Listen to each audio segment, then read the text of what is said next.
I finished the dance.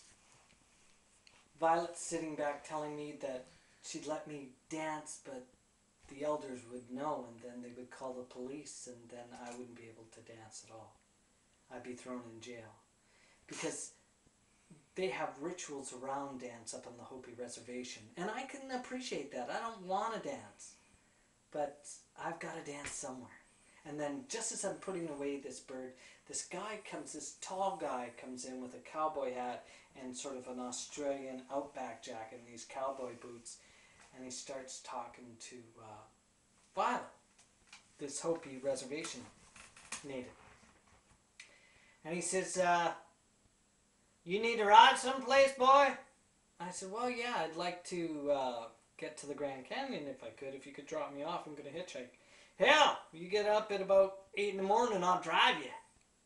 I said, cool, well, I'll be there at 8. I said, okay, if you're not there at 8, I'm gone then. I'm the guy with the big Ram truck.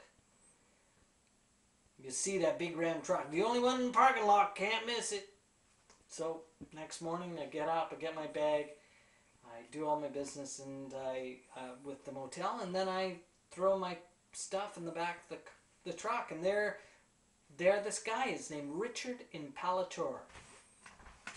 So I jump into this huge Ram diesel truck, and we're going down the highway, and he's in the truck going, looking at me. We've been traveling for about half an hour. Do you know what they call Violet? You know what her people call her? I said, no, I don't. You sure? Yeah.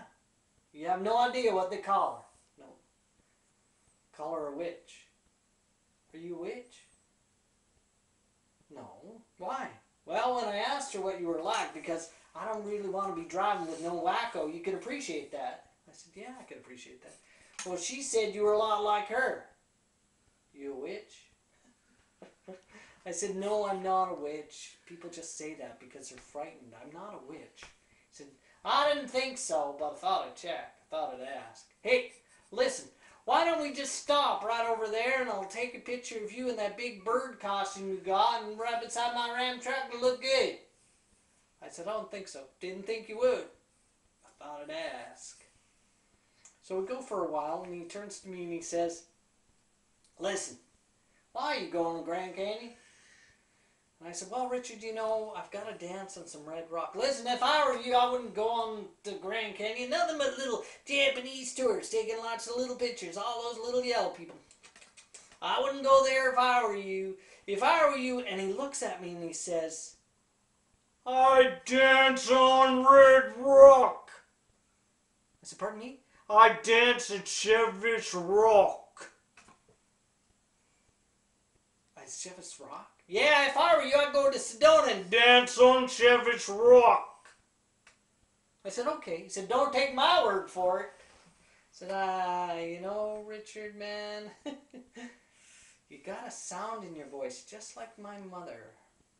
Really? Yep. Okay. I said, why don't you drop me off in Flagstaff and I'll go to Chevis Rock in Sedona. Okay, don't take my word for it though. I mean, you could go to the Grand Canyon with those little Japanese tourists. That's fine if you want to do that. That's all good.